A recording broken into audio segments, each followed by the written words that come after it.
Hey everybody, Tyree here with Before I Forget, along with Kevin. Say hey, Kevin. Hey Kevin. Hey, what was the before I forget part? Did you forget the name of the show? Oh no, no, no, no. Oh, Over almost. here screwing with buttons and Yeah. whatnot. Buttons and whatnot. Very, Yeah, very tech savvy. yeah, give it a shot. Yeah. Hey, what are we doing today? Today we're going to do a show because yesterday was Father's Day and we had to move some things around. So here we are. That's not a bad thing because we have a very special guest. Yeah, we do. So we have today with us, his name is David Nordel, right? Retired Air Force Command Chief Master Sergeant, which is the equivalent of a Command Sergeant Major in the Army. Over 30 years. He's got the exact count. I'll let him tell that part. It's 30 years, 6 months, something crazy. Number one bestseller of a book called Giving Back: Life and Leadership from the Farm to the Combat Zone and Beyond, which is found on Amazon, and the founder and leader of MaxFab Consulting. Uh, Dave, go ahead and introduce yourself some more. Hey, thanks, guys. This is great. Yeah, little Monday evening podcast, right? Who Yeah. does those except for a couple of soldiers, right? Yeah, You just soldier on. It's awesome. Yeah, no, I mean you kind of covered it. We can go through some things. I grew up. I'm a farm kid. That's why the book talks about being the farm on the farm. Grew up in a dairy farming community, a little small town in Northern California, in the middle of nowhere. Wanted to go in the Navy. Wanted to be a plumber. Went in the Air Force, took me and made me a medic. And that starts the journey all the way up through 30 years, 6 months, and 24 days. There's your crazy number. All the way through that time frame, through a lot of journeys. And we can talk about anything that you want to in that batch. The book is really predicated on my failures, right? I think when you talk about failure, people really lean in because they want to listen, because they don't want to. Maybe some people are grotesque enough that they want to revel in your failure, but I think most people want to see how you recover, right? And Right. we talk a lot about that. Well, when we talk about veteran transition later on and what it's like coming out of an institution, especially after 30 years, what it's like coming out of an institution, there's a lot in front of us. And some of that's got a little bit of failure in it. There's another learning curve. It's like starting all over again. And so, yeah, we can go through some of that. But, I've raised a couple boys. I'm here in Montana. I'm an outdoors guy. I like to keep doing that, try to keep moving and making a difference. So it's all about giving back, right? That's what the book's titled. right on. 100%. Yeah, exactly. You say you're from Central California, Northern California, Northern. Where in particular? Chico. So that beverage that Kevin's drinking comes from Chico, California, the founders. And the girl I grew up with actually dated one of the founders of that company. So For everyone curious, it's Sierra Nevada. Man, my light is right on it. Sierra Nevada yeah, Pale Ale. It's probably one of my top three go-tos. It's a good beer. yeah, it's pretty famous. But yeah, we grew up with it when it was just a little tiny microbrew getting started. Really? So yeah, it's pretty cool. Yeah, so but just north of Sacramento. All 90 right. miles, 90 miles north of Sacramento. Yeah, I have a Hey, bunch of family that lives in Northern California, so Yeah. nice place to be.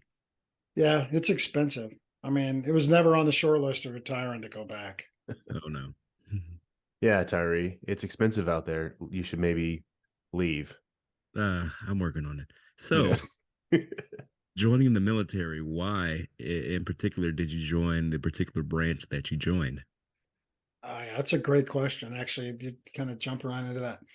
So, as a kid, I was not, I had decided I wasn't going to go to college because school wasn't my thing. So I'd go in the military. Unbeknownst to me, that I didn't realize I was going to be in school for the rest of my life once I got in the military. So that, that's that's a whole different phenomenon.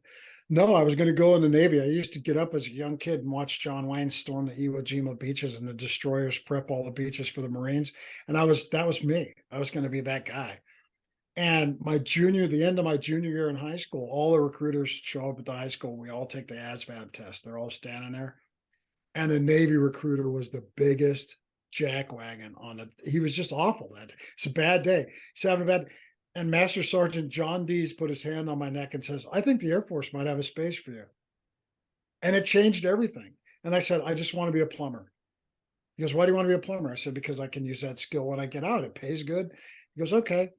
Got in the Air Force, got down to basic training. They turned the big bingo ball thing, pulled out my bingo ball, and it said, "You're going to be a medic."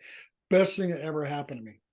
Totally met my aptitude. I had no idea I had any aptitude in medicine, and it led to a whole lifetime of medicine. I did independent duty medicine. You guys are soldiers. You don't have a lot of independent duty medics running around. Your 18 Delta guys are similar to that, but the Navy IDCs that run with the Fleet Marines and that type of stuff, the Air Force has a section of that, and it led into that. And I put myself through nursing school and did shock trauma, and off we went. So, and then that takes me into the leadership track later on. But yeah, that's how I ended up in the Air Force.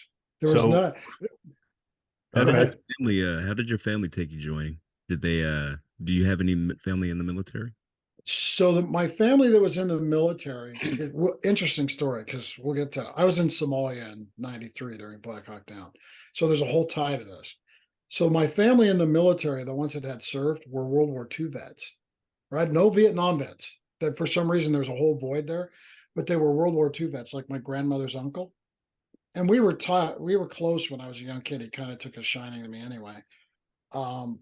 And because of his service, he kind of ran some interference for me. So I didn't get any resistance on going into the military. But I will tell you that people thought I had to take the space shuttle to get from Sacramento to San Antonio. International travel back then was a drive from Sacramento to Reno. Nobody just Right. even had a clue. And my first assignment ended up being in Spain. So just imagine how that went over. Oh, So, man. yeah. But I was gonna say, so Tyree and I were both infantry guys, and so we 100% love and respect our medics, our docs, regardless of the branch. You know what I mean? Because Yeah. like our doc Skillen, like he's got a special place in our heart. It's a big place because he's a big guy, Big Yeah. round. big round guy. Big round guy. Yeah. Well, if I had a patch to wear, it would have been a 10th Mountain patch, because every place that I went, because you're always short medics. So Mhm. somebody was always finding me. I mean, on an airfield, a rapid reaction team of Marines, no medic. So you just end up being that guy. And every place that I went, the 10th Mountain was there.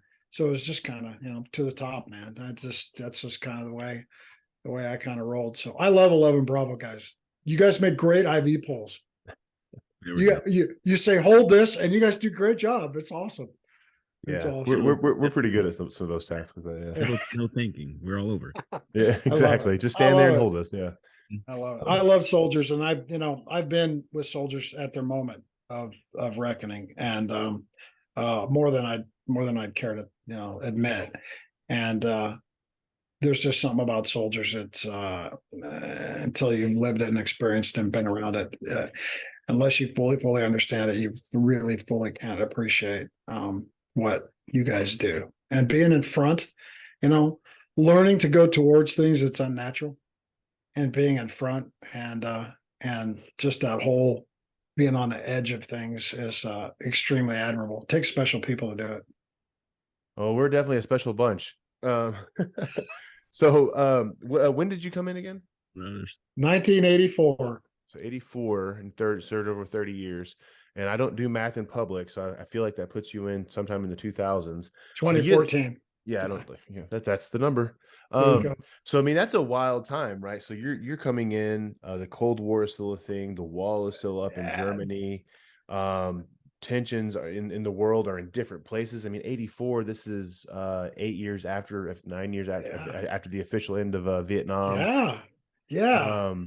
To transition into everything that happened in the 80s, with like I was gonna say Tehran, but that was right before that. Right. Going into everything that happened in the 90s with like Mogadishu, the Balkan Wars, and then coming into the global war on terror. I mean, that's a wide range of life experience, military experience. Oh, it's so you guys are good at this. I mean, this is such lead-ins. Usually I gotta, I kind of just go down the road. So let me give you this phenomenon. I mean, this is great for the audience because we're all generational, right? And you're right. So I'm a Vietnam kid that could remember Vietnam, not even close enough to serve. But when I came in '84, the guys that were raising me, especially as medics, we would go to softball games. These guys would take their shirts off and they'd have scars in both lungs because they'd been shot through both lungs in Vietnam. Those are the guys that raised me. I mean, I've got a crooked nose because my E7 just decided I needed a headbutt one day and broke my nose. And I didn't turn him in or anything. As medics, you just straighten things out and stop the bleeding and then have another Sierra Nevada. So during the Cold War, the phenomenon was this was a huge transition. This is a really important time for all of us, especially if we want to, we talk about veteran transition and our mental health and the things that we can't unsee and unhear and unsmell. During the Cold War, you fought from where you were at. So when I was in Spain, our job was to deploy the airplanes to Turkey and to go drop nuclear weapons on the Russians. That was the job. And once that happened, all we did was we just survived on the base. We didn't go anywhere. When you were up in the Fulda Gap in those army units, that's what you did. The tank that you sat on in the morning and did maintenance on was the one you were going to drive down the German streets 20 miles down the road and put up your defensive positions, right? Or offensive positions, depending on what you were doing. So we all fought from that. There was no such thing as deployment. There was no such thing as this rapid mobility and global mobility. We didn't have any of that. We were just static. And then one day, the president says, tear down the wall. The wall comes down, things destabilize. Hussein does his thing. And if we think that we were really good at moving an army around the world and doing well at it, go back and look at the chaos that's Desert Storm. What a mess. It was a mess. We didn't know how to do it. We didn't even know what to wear. I have a picture of me, it's in the book somewhere. I have a picture of me standing on the airfield in Mogadishu getting ready to go on a convoy. I had a Vietnam era flak vest on. We had the doors ripped off of the Humvees because we wanted to go fast and we wanted to have fields of fire so we could see what we were doing. Everything was completely different. And then you roll it forward to MRAPs and all the evolution that went through there and the training and the stuff so there for a while, we were really chasing our tail because the Vietnam guys were timing out right as the time that we were starting to look like Vietnam again. And we didn't have anybody to teach us. We had to in the medical side of things, we had to learn how to, we couldn't do China beach operations. We had to have things down to 3 and 4 people to move stuff and to do things. Aircraft had to be done differently. So yeah, it was an amazing time. And out of that came a whole crop of new leaders. Right. We had certain leaders that weren't equipped, and all of a sudden you just saw that transition where that shifted. And this was the crop of leaders that were going to take you into the next fight. It almost seems like every time this happens, where there's these big adjustments globally, the military has to pretty much relearn how to do what it does. So when Tyree and I came in 2001 before 9/11. We were both in basic training when 9/11 happened. So I got to Germany late 2001. He got there in early 2002. And when we would go to the field to train, we're learning Cold War tactics. Like we had the old flak jackets too. Yeah. Before we deployed to Kosovo for peacekeeping operations in 2002, we had to do a 1-for-1 exchange with our flak jackets for IBA, with the plates and all that stuff. So before we went to Iraq in 2004, all of 2003, when we were out training, we're out in the woods, we're chasing down bimps, and we're doing Cold War tactics. And a lot of us were like, we know we're going to a city. How is this going to help? I mean, that's a whole other conversation. Any kind of training helps, right? But it was a really interesting time because to me, in retrospect, it looked like we were just kind of relearning how to do war because I think we had one guy in the company who had a combat infantry badge from the Gulf War, and that was it. We had a handful, but they were the higher ranking folk, not folk that me and you would normally deal with. Yeah. So it just kind of feels like things do change quite rapidly. I mean, look at war now. It's drones and all kind of things. Oh, so. I mean, yeah. Even from when we were over there, 19 years ago, to the final years of GWAT, like it's a completely different war. So with your experiences over your 30 years, mm-hmm. and covering this broad range of this global change, and the overall climate of that, you talked about getting into your failures and how you can learn from them. Oh Yeah. So I have a feeling, because I mean that's a lot of change over a lot of time, and so there's a lot of opportunity to learn from these failures. So with that being said, like, so what is like what are your more some of your more like notable things that you get into? Well, I'll tell you, leading people in general is a thing. I mean, you need somebody to pay attention to you. Leading people generationally is a thing, and then leading people in a diverse environment's a thing.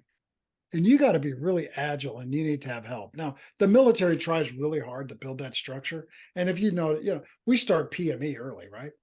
If you do 4 years in the Army, you're going to do at least one level of PME. You're going to get something, right? So we start those things.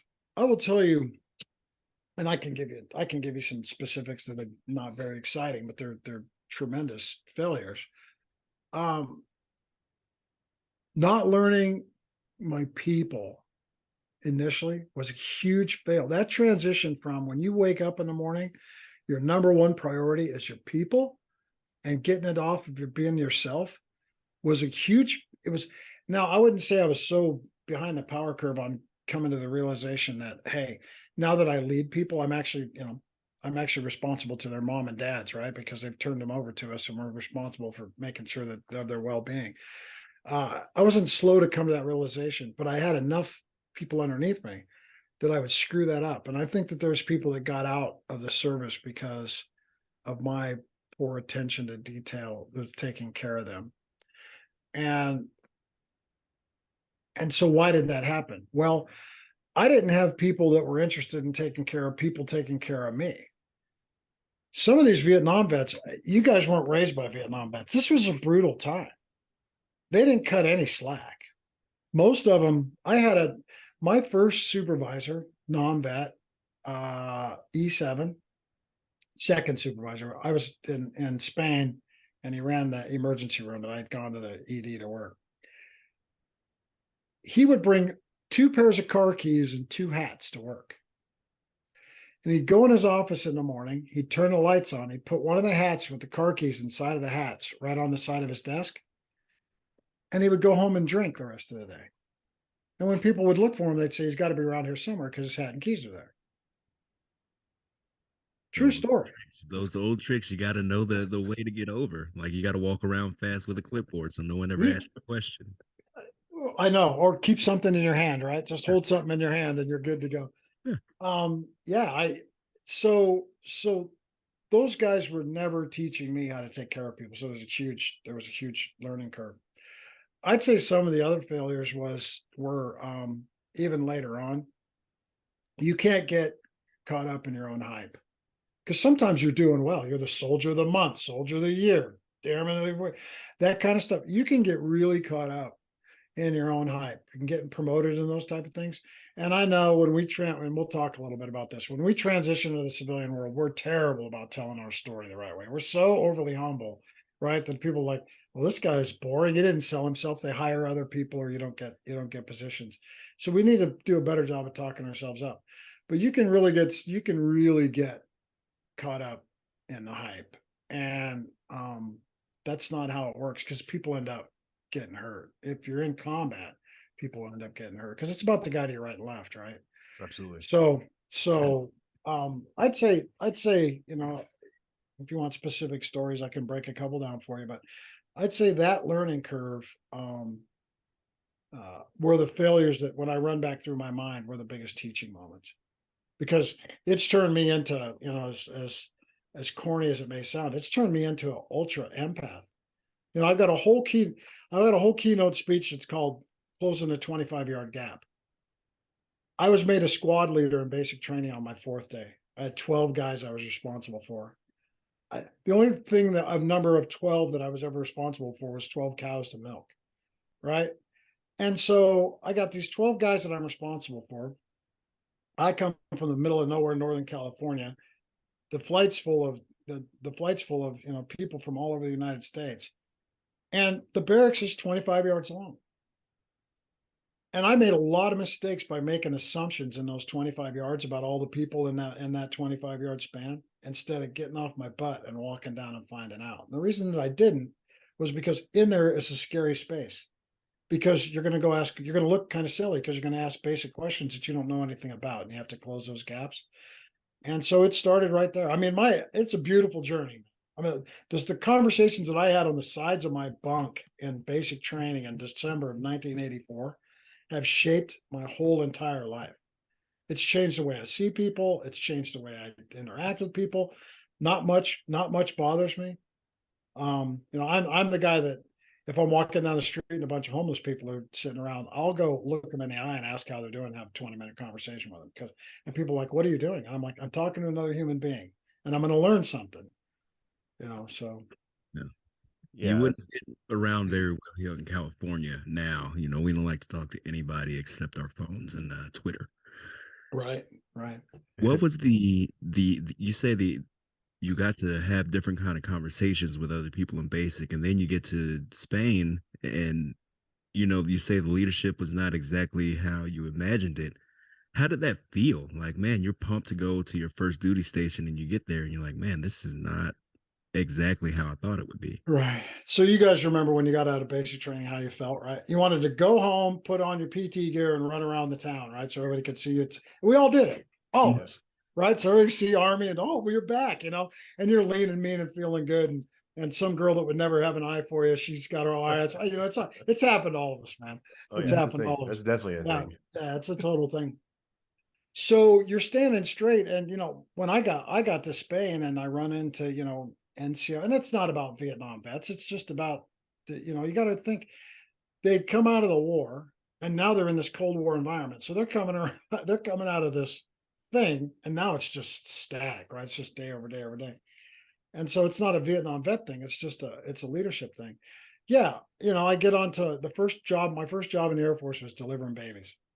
It was a great job. For a medic, it's a perfect job because all your basic skills get squared away. All your surgical skills and your IV skills and all those things get squared away. And I remember I was on my second shift, no stripes, airman basic, nobody. And I'm on my second shift. And I said to the major he was working, I said, Major, blah, blah, blah, blah. And he turned around and he said, don't call me Major. My name's Don or Doctor. I worked a lot harder to get my doctor degree than I did these major things. And it was like, you might as well just stuck a pin in me. Right. Because all this, I'm in the military and there's the structure and I'm part of a team and all that stuff. And then this major turns around and just basically says, here's two things that are much more important than what you're serving. So it was a little cockeyed. My training instructor in basic training was a former Marine, Vietnam guy. He'd show up drunk in the middle of the night just to pick on us in cowboy boots and a cowboy hat. It was a thing. Different times for sure. Oh yeah.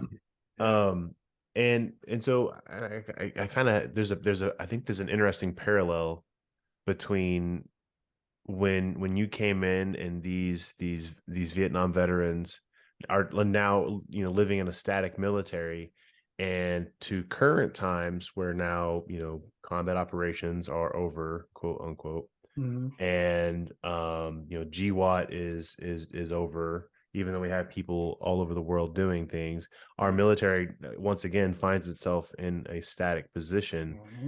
And I'm wondering, and I say this not necessarily as an insult to past generations or the current folks that are in, but like I wonder if leadership will take a hit because over the last 20 years, a lot of things have kind of gone to the wayside, right? So I'm a drill sergeant in the reserves. So I've been doing that job for quite a while. And so I've been able to see from my time in basic training in 2001 to my first time on the trail in 2009 to my last time on the trail, which was last year. So to be able to see how at least the Army has transitioned from what they deem important. Like when we were in basic in 2001, I mean, drill and ceremony was drilled into our heads. If you can't stand at attention, you can't do anything else in the Army because that is the most simple task you will ever do.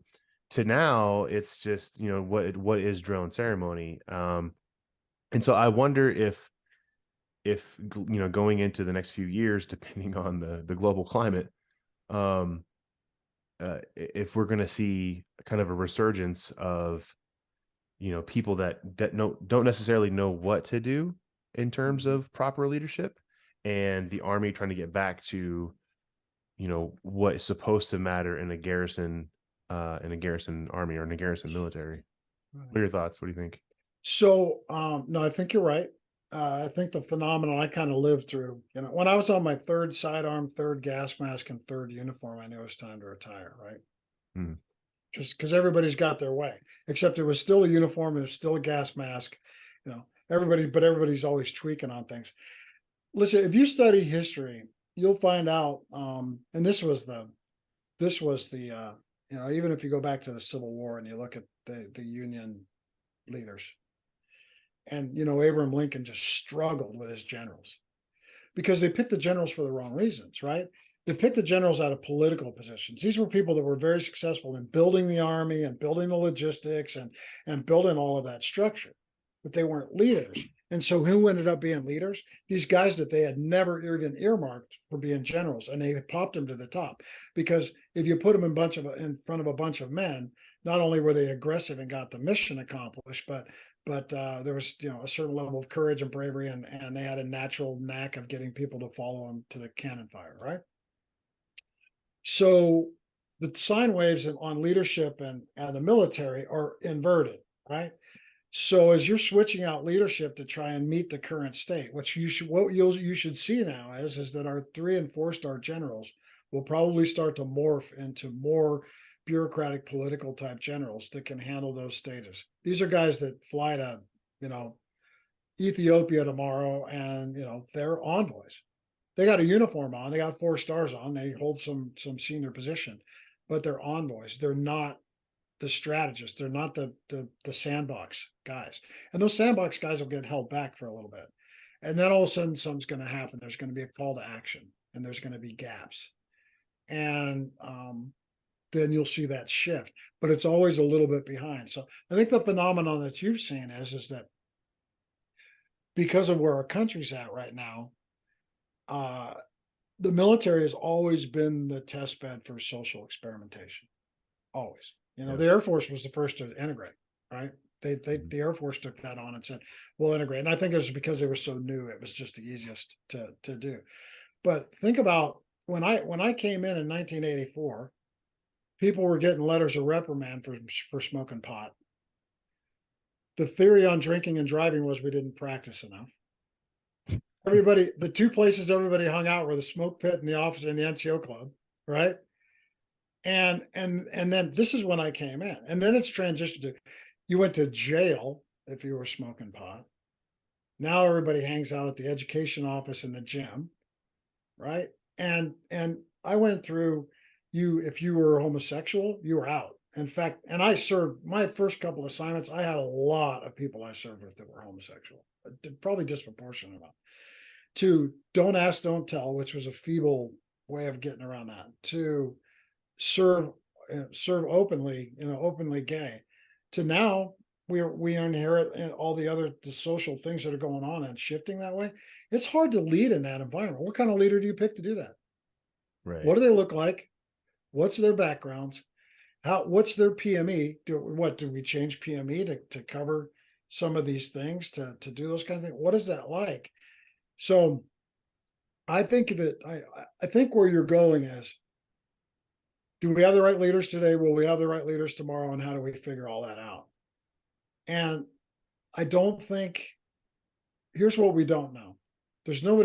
I'm gone. I've been out for 9 years.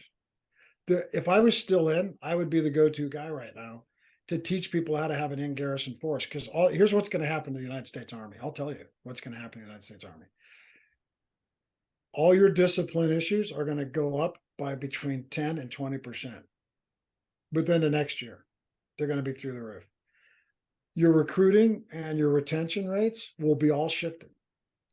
And so you're going to lower your recruiting standards or raise them wherever they're at. You're going to get that balance so that you can because everybody's behind on the recruiting numbers, but you're going to figure that out, and you're going to bring those people in, and all your retention strategies are going to be towards retaining the soldier.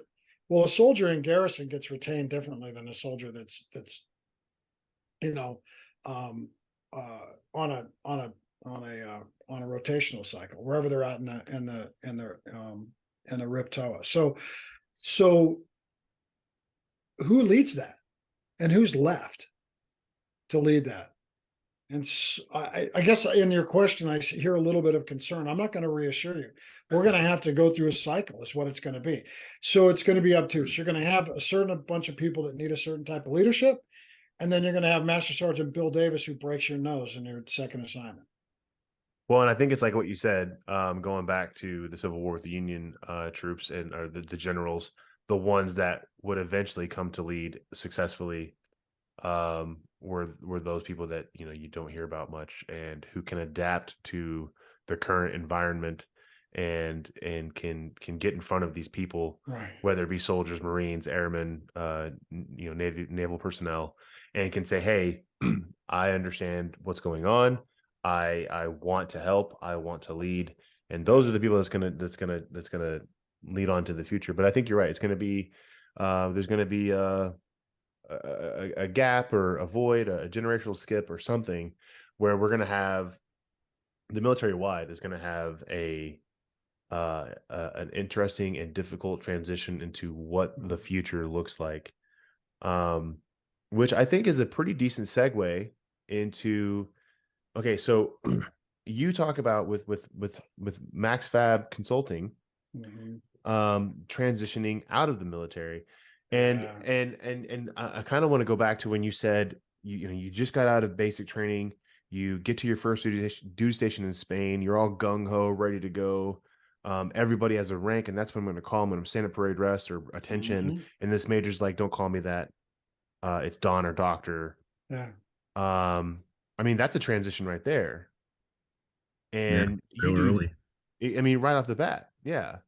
30 years later, you've made it to E9. One might say completely indoctrinated and drank the Kool-Aid, right? Yeah. Hold that word. Hold that indoctrinated word. That's a good word. And then you transition to being Mr. instead of the really long Air Force title that you guys have. Command Chief? Oh yeah. I don't know what the shortened version is. I just know that it's like 15 letters long. Chief, yeah. So there's a few things going on there. There's a few things for the transition piece. One is indoctrination's a real thing, and you're indoctrinated at 4 years or 40. So that's just a thing, and you know that, and you're getting ready to go through that. In fact, you should probably call me offline, and we can have a long conversation about that, because here's the one thing that I know is I'm smarter than the chief of staff or the chairman of the Joint Chiefs and his SEAC. The SEAC's a friend of mine right now. The SEAC that's serving right now is a friend of mine. We kind of grew up in the command chain together. I'm smarter than them on one issue, and that's veteran transition. The DoD does not know how to do veteran transition. In fact, they take swings at it and they think that they have some idea of what that means. But until you do it, you don't know. Until you're the fourth guy. You know how many people in Billings, Montana know what a command chief is? One of our elected officials in the county here is an Air Force brat. His dad was an officer. When I go to the county to do stuff, if I run into him and he's there, he stops everybody in the room and says, Dave, what's a chief? Do you know what a chief is? And he gives him this whole explanation on what an Air Force command chief is, right? Because he feels that he needs to do that, because he knows that nobody knows, and it's a credibility thing, and he knows I'm not going to go into the whole tirade to do that. So institutionalization is a real thing. So it's a transition. This civilian transition and the stuff that I'm working on with Vet Ready is really about there's no bridge. There's a lot of stuff out here. There's everything from wounded warriors to XYZ and horses and cows and pigs and chickens and dogs. It's all out here. It's not organized. We have an epidemic in our veteran population with substance abuse and suicide that should be an emergency. And when we solve emergencies with public-private partnership. So when you go into your employers realm, whatever that is, to be a plumber, to work in a sandwich shop, or, to go into, finance or whatever it is. And your employer has no idea about the institution you came from, the language that you speak, the stuff that we've been talking about. I'm more comfortable now talking to the two of you than I will be tomorrow in 3 or 4 conversations with people I know. Because it's just what we are and what we do. So I get to an institution, right? I get to an organization, right? And the first thing is they don't know what I am. So I get a title. I'm a coordinator, a manager, maybe even a director. I get a title. And you kind of fall in line with that bureaucratic title. And then you start looking around, and every meeting starts 5 minutes late, and some people are straggling in, or they're not showing up, and they're not meeting their timelines, and so they're all savages, right? Undisciplined savages, right? Because that's what we think they are, and actually, it's just their normal. Yeah. If you say anything about it, they start to that starts to kind of grate. It starts to look as a negative, and then they have no idea our expertise. And I'm not talking about your ability to take down an AR-15 and put it back together. I know you know how to do that, but what I'm talking about is your ability to problem solve any problem. Throw it on the table. The three of us, we could go to a company right now we knew nothing about, say, give us your 2 hardest problems, throw it on the table, and put the 3 of us in the room.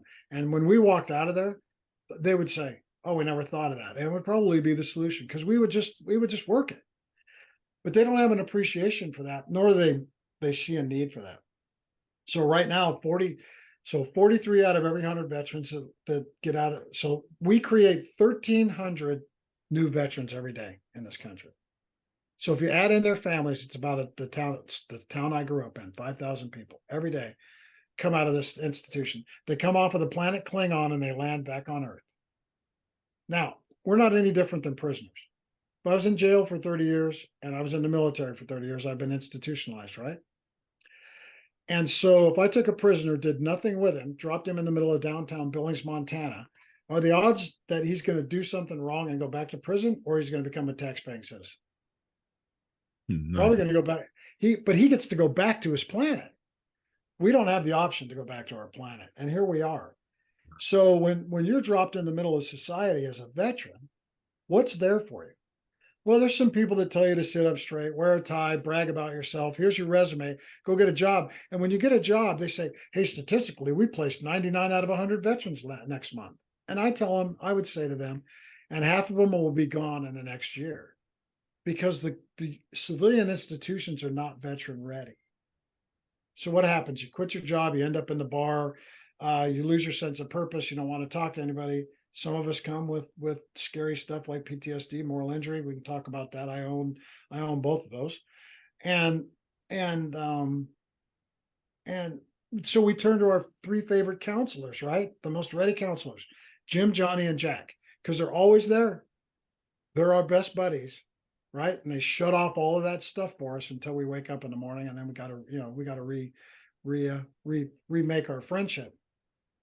And you can get in a spiral. I've lived all this. I've been through the wash, rinse, spin, dry, fold cycle. I've done all of it. I'm on the back end of this. And you heard me say I own PTSD and I own moral injury, because I choose to do that now. I'm not going to let it drive me anymore. It gives me energy. I use the energy for the right things, like this type of stuff. So when you're in the military, you're going through transitions, and that type of stuff is very radical, and you're institutionalized. When you come out the back end, the day that they pat you on the back and say, thank you, you have your retirement ceremony, you're going to get one of these, it's going to be cool, they're going to fold flags, they're going to play music, they're going to do all of this stuff, it's going to be great, you're going to have some beers with the guys at the end of work, and then you get up the next day and you walk out there and somebody goes, you're a veteran. And that's one word and with one connotation. And most people think that veterans all have PTSD, and if you make them mad at work, they come back with an automatic weapon and clean out the workspace. That's true. I mean, that's a statement. So we need to, we collectively as brothers and sisters have got to work on that. But I'm tired of making the soldier, sailor, airman, Marine, Coast Guardman, Guardian now. I'm tired of making them continue to carry the ruck. When do they get to set their ruck down and somebody else pick it up? If you're going to say thank you for my service, most people that are truly thankful usually back that up with, what can I do for you? This is what they can do. So programmatically, I've set up Vet Ready so that I can go into civilian organizations and teach them all of this. Everything I talked to you about, plus to include HR processes. If I show up in your place of employment and I'm in a wheelchair and I'm deaf in my right ear, and you want to hire me, you know what my cubicle needs to look like, what the ramps need to look like, what the bathroom door needs to look like. You're going to appoint somebody to get me out of the place during a fire, and you're going to tell everybody in the duty section about my ear deafness and what side to stay on to communicate. When I show up as a veteran, they just say, get in line. And they don't know what we come with. Yeah. And it's a struggle. Kevin, didn't you say like more than once that while you're working, your coworkers have asked, "Hey, have you seen anything crazy?" They don't know. They exactly like you're saying. They have no idea how to speak to us because, like you say, they expect us to explode, and that's really terrible. It draws us out of wanting to work around those people because of the ignorance. Um, I was a police officer for a while, and I let everyone know I was a veteran. I wore a CIB on my uniform. Like, you're gonna know I was a veteran. Not because, it's like a cocky thing. It's just I love the fact that I can wear this and somebody else can see it and they'll stop what they're doing and they'll come on over and talk to me about it. We can have a full blown conversation, just two veterans who've had no contact with each other before. But now, today, man, it's not the same kind of environment at work. For one, most people are still working at home, trying to figure out a way not to go to the office.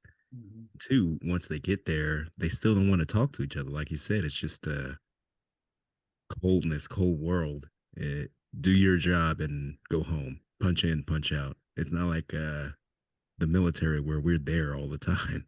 Well, and that's one of the drawbacks, right? Mhm. I tell people all the time, you hire us, we show up an hour early for work, we work an hour and a half late, we check our emails on Saturday, we clean some stuff up on Sunday, we show up on Monday morning and we're rip roaring ready to go. And you're not even into the right amount of cups of coffee until about 9:30. You think you're an asset, they think you're an ass. And it Mhm. starts right there. And so there's some veteran teaching too. I mean, you got to talk to the vets and say, guys, guys and gals, this is what we look like, because there's a perception. So there has to be some work on our side. But that piece that you talked about, I've told people now, especially my family, stop telling veterans thank you for your service. If you really want to engage with them, ask them their story. I've never met a veteran that just will not, and you're going to get the full blown gig. I said, because once they're done telling you their story, you'll be smarter. You'll have a certain level of empathy. And if you really shut your mouth and listen, you might have a way to phrase that question without sounding ignorant. Mhm. No, Yeah. that's a real thing. So as a reservist, I mean, I've had a lot of civilian jobs. I mean, I work now at the VA, and everybody that I work with is prior service, and all the people that I transport, and all the people I transport are obviously veterans, and amazing stories, great people, and I love every bit of it. But like, I've worked in the civilian sector, and I'll tell you what, this is one thing that a lot of people in the military don't understand. When you get out, your achievement medals and your commendation medals and your rifle qualification medals, none of that matters, right? None of that matters. But what does matter? The discipline that you learned while in, the fact that you can do any shit job that's put in front of you and complete it within a set time frame satisfactorily, like probably above and beyond. You can show up on time, you can be aware, you can work hard, you can outwork everybody around you, right? These are skills that we learned in the military. And a lot of people, when they transition out, they say, well, I'm done with whatever branch I was in. I'm going to go be a civilian, and I'm going to get this job, and I'm just going to be a part of the civilian world and just do what they do. And if like you said, it doesn't matter if you did 4 years or 40 years, you're indoctrinated. And it's true. We do go through an indoctrination process. That's the whole point in basic training or boot camp, Right. to indoctrinate you, to prepare you for your service. When you get out, you still have that, and you can use that successfully in the civilian world. Now, I wish when I transitioned off of active duty and I was looking for civilian employment, I wish that I'd had something that I could have referred back to, right? Because my transition out was, hey, so you're leaving the Army, good luck. Yeah. And that was that, right? And so job interviews, resume writing, things of that nature, like I had no clue, had no idea what I was doing. I interviewed for an entry-level management job at the largest corporation in the world, retail corporation in the world. And during the interview, this lady asked me a question. She's like, tell me about a time when you had to make a tough decision as a leader and you had to make a split second decision that, would have had great impact on the team, blah, blah, blah. And the only thing I can think about in that moment, because I had a little bit of anxiety, because I get interview anxiety pretty bad, but this time in Iraq where one of our buddies got shot and I saw the guy that shot him, and another buddy of mine had to take a rooftop position, and we saw that guy driving away in a car, and I couldn't get 100% positive identification. So I had to tell my buddy, hey man, he could have opened up with the machine gun, and like, nah, we can't, because I don't have 100% PID. You know what I mean? And so in my mind, that's what I'm trying to think of. And I'm trying to like, how do I say this in civilian terms in a way that like, explains my thought process in this like split second? And she was like, I don't understand what you're saying. Could you try again? And I was like, I gave up, and I was like, I basically had to tell my buddy to not kill this guy because I couldn't confirm that it was him. And she was like, just aghast at the fact that I said kill. You're probably not supposed to say kill in interviews. But if there were companies like what you're doing, where you can talk to these civilian employers and be like, listen, these guys have a certain skill set. That's another thing too. A lot of these civilian employment companies, they don't know what the things on our DD-214, they don't know what that stuff means. They don't know what we can bring to the table. I mean, like you said earlier, you might have a company that says we hire veterans, and sure, they might for entry-level jobs, janitors and stuff like that. And don't get me wrong, I'm great at pushing a broom, but I have leadership skills. I have can-do attitude. I have discipline. And sure,